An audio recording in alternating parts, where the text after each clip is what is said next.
When did you realize that you're a terrible person? My ex told me she never realized how miserable she was with me. I looked at our relationship from her side and realized that I wasn't giving 100%. I judged her a lot. Only went to see when I wanted to. Stopped taking her on dates. Let myself go a bit and blamed her for not making me feel attractive anymore. A lot of things that I'm working on fixing right now. Not to win her back but to just feel better about myself. I realized that I was just a very self-centered person. Not even on purpose, but I just genuinely didn't try to consider the effects my actions had on other people, and I was the constant one-upper in conversations. I had to constantly make things about me. Took a lot of work to try to change my mindset and is still a work in progress. I realize that as well. Every time someone says some personal issue, I have to go and say about mine. I don't even think about talking about their problems. I want to talk about mine, and I doing that just now. For me it wasn't any sudden moment of reflection or anything, but more of a slow and creeping realization. You just come to slowly accept it, like each day you consider yourself a bit less of a good person and more of a bad person.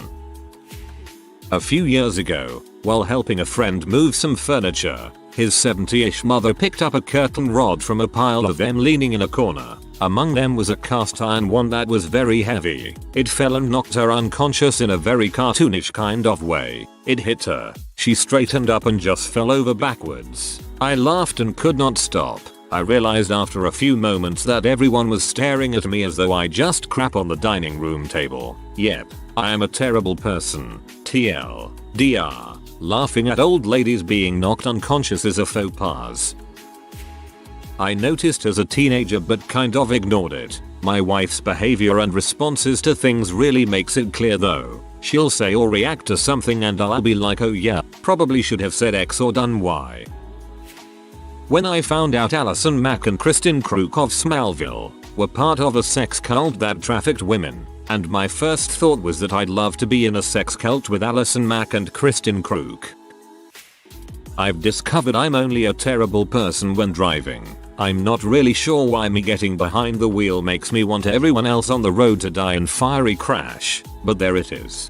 I recently had to drive about 40 minutes in city traffic with a friend and he said that he no longer wanted to drive anywhere with me. I get super angry. I never road rage, but I just get progressively bittier as the trip goes on, making snide comments about literally everyone, even if they aren't actually doing wrong. When I had convinced myself my boyfriend was abusive, then looked up signs of an abusive relationship and they were all things I had done to him. I think it takes a lot to realize that, and I'm trying hard to get better. I will always feel terrible. When I realized most of my responses to things my classmates tell me are Jesus Christ, I hate you so much and kill me please. It sounds edgy, but in context, I'm just being a dong. I went through that phase too. When I realized that pretty much everyone I become friends with I end up either acting stupid or doing something to pee them off, and then I cut them out of my life because I'm afraid they hate me and then they start to actually hate me. When I decided to stop pleasing family and my community and just did and said whatever came to mind, I feel happier now. Before I was a fraud and I knew it and I hated myself so much. Now I'm more than okay with myself. Probably when I was robbing everyone I know so I could sell their crap for more H. Repeatedly cheating on my then GF, who obviously left me, lying to everyone, etc. My job involves developing software that often eliminates jobs. I don't justify it as someone else would do it. I just don't care. When I realized I just don't care about people the way they care about me and each other, I maintain relationships with people mostly because it's normal and good to have people you're good with and to square out any favors they've given me. I see it all as transactional. Rarely, I'll meet a girl I really like and it doesn't feel that way with them, but mostly I don't have much of a connection to anyone and fake it. Feel the same way. I think if we could see through the eyes of others, we'd all understand. I once saw a homeless pregnant girl on the street begging for change. Instead of feeling sorry and giving her money, I was extremely angry that she would get pregnant in that situation. It never occurred to me till a few days later she could have been raped or kicked out by her parents. And I've since tried and like to think I've succeeded in trying to put myself in other people's shoes before I judge them. Homeless people don't have the best access to birth control. Don't have to have gotten kicked out or raped for this to be sad. A common response I've heard to that is don't have sex if you can't afford birth control, but claiming that intimacy is not something for poor people seems kind of callous. When I started wishing that my mom, who has ALS and is completely bedbound and has been for 3 years, would just die already, I quit nursing school 3 years ago to be her full-time caregiver so that she wouldn't have to live in a nursing home. My 2 sisters barely helped as they had real jobs to go to. Now, we have nurses who are covered by my mom's Medicaid Medicare, and I only have to stay with her 2 or 3 days a week. I'm paid for my time now and I know that's crappy, but it's the only thing that keeps me coming back. She can't talk or move at all. I'm 26, and my fiance and I have a 5-year-old son. I just want to focus on building my life with them. Look into finding a caregiver support group. What are doing and have done for her is very hard with little support from your family. You could benefit from talking to others in the same situation. They may also have info for getting more help, like government programs, etc. I don't feel bad when I hear that people have died. Usually, I feel worse when I hear that a complete stranger dies, for whatever reason. Ate mushrooms in the woods with a group of close friends. Realized how crap I was and decided to make a change. Now I tell people I used to be a total butthole and they are baffled. When I found myself growing more and more comfortable wishing, in the moment, that people who do relatively innocuous yet infuriating things would freaking vanish from the earth. When I'm not in the moment I don't think it anymore, but if I miss the bus by like 3 seconds because someone was blocking my path, or if someone is on the train listening to something on their phone extremely loudly without headphones, I wish horrific things on them at that very moment. When I realized I'm a disappointment to my parents, they won't say such things out loud, of course, but I know it's true. I have those moments as well. I generally do good, but my life is not perfect, and when I look at all my faults and crap I do wrong, it really just makes me want to go and tell them I'm sorry. That if I could get away with it, I'd actually sit on the roof all day and night sniping people who rev their engines next to the busy main street I've lived at my whole life. I know there is no point in doing so because you're always less than 1 minute from a red light. To reiterate, I would take great joy in ending these lives. That's how I know. Well, I must be terrible too, cause I'd hire you to snipe my neighbor who revs his engine every time he leaves or parks his ugly early 90s Mustang that he keeps on the street directly behind our driveway. Heck, half the reason I haven't done something already is because he'd probably guess I did it. Realizing that good intentions are not an excuse to do dickish things. The truth is everyone believes what they do is with the best of intentions, but it doesn't make them right. That instead of fixing my issues and problems head on, I'd rather wallow in self-pity, probably not gonna change in a long time.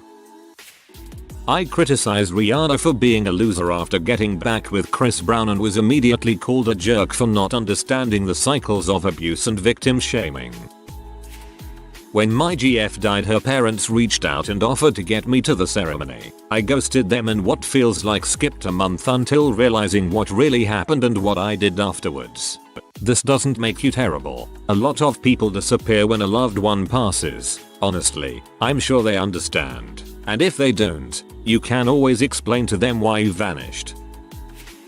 When I saw a midget on a skateboard ride by me, and I wondered how it would feel to just up and roundhouse the mother since he is at the perfect height for it.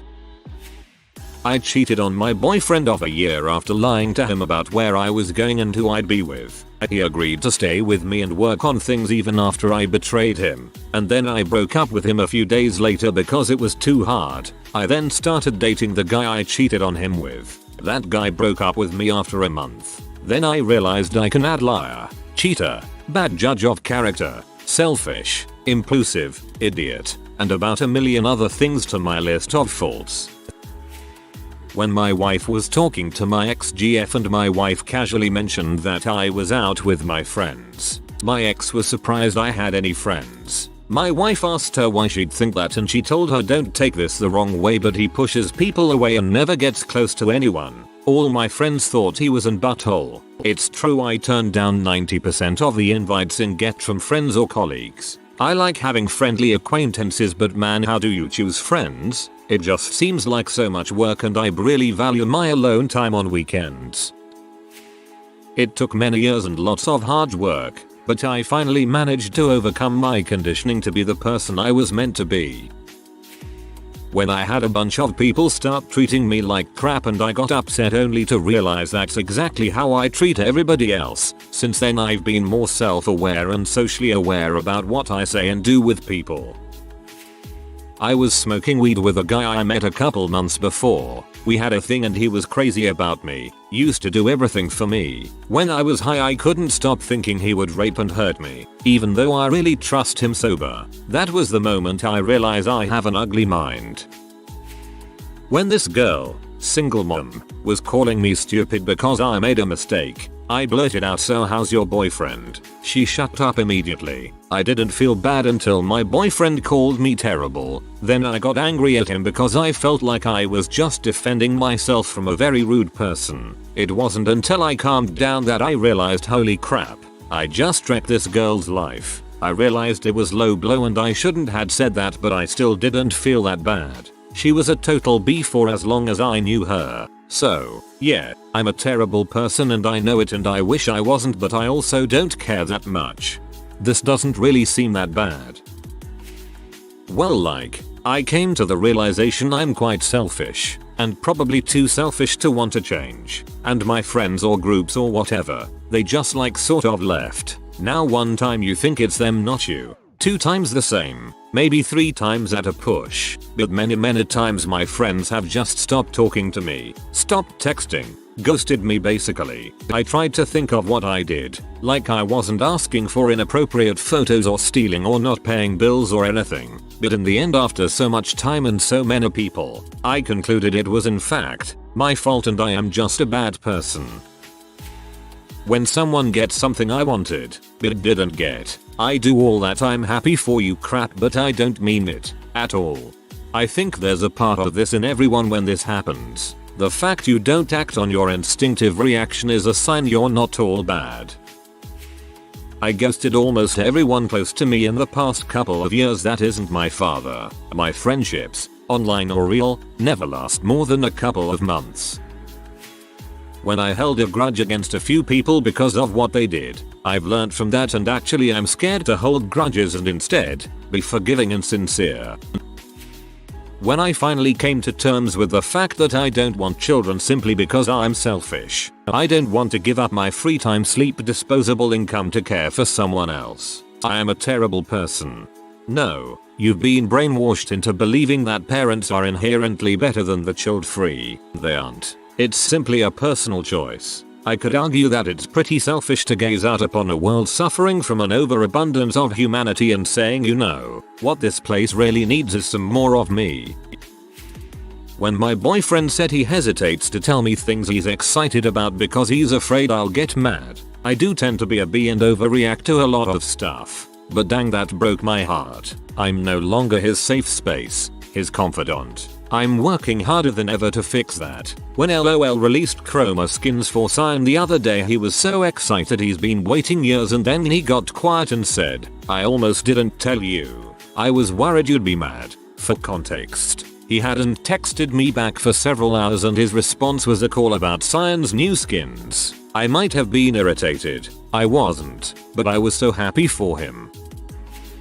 My daughter said "I love you too." Never forget that my response was "I won't, unless, when I get older, I get Alzheimer's, then I want to remember who you are." I was dropping her off at middle school at the time. What the heck is wrong with me? When my wife was in a coma and a friend asked me if there was anything she could do, I asked if she'd take my wife's place in our D&D game. This guy fricks. There's no serious tag, but I'll give a serious answer. When I realized how miserable I was, I'd spent years and years in this downward spiral, trying to make happiness out of insignificant and finite things rather than lasting relationships, as well as hurting people who wanted to give me a direction and to care about myself more. That direction wasn't where I wanted to go, but I lied for years that it was and just lived this double life, eventually leading to feeling trapped and hated because I could not for the life of me be honest. I finally let go, in a cowardly way, but I cut it all off to embark on something that I felt would be worth real investment and happiness. And since then, I've been working hard to be an honest, kind person, with a lot of success. I'm actually happy now and working towards the future. The mistakes I made and the people I hurt don't go away, but I know it's better that I'm not there now, for all of us. When my dad finally died and I realized that I'd moved 2k miles across the country just so I wouldn't have to watch it happening anymore. It's easier for me to empathize with criminals than with victims. When I hear about child molester or rapists, I just feel nothing for the victims. On the other hand, I feel a little something for those who get condemned for serious crimes. IDK. I can't find the right words to explain that. It's 4:30 AM and English is not my native language.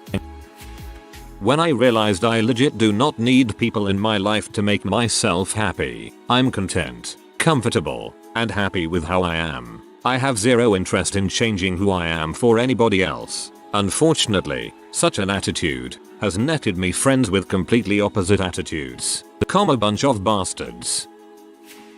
For a 26-year-old, I'm selfish and haven't necessarily grown up, but I justify my leaning on others by saying, well, at least I never had a kid. I'm pretty fricked up, but I try to fix what I can when I notice it. When I made that baby cockroach that was scuttling across my damp sink try to swim in a 50-degree whirlpool while I spat out nonsensical swears at it. If you are new to the channel, you can subscribe. I publish new videos every day. Until then, check another video.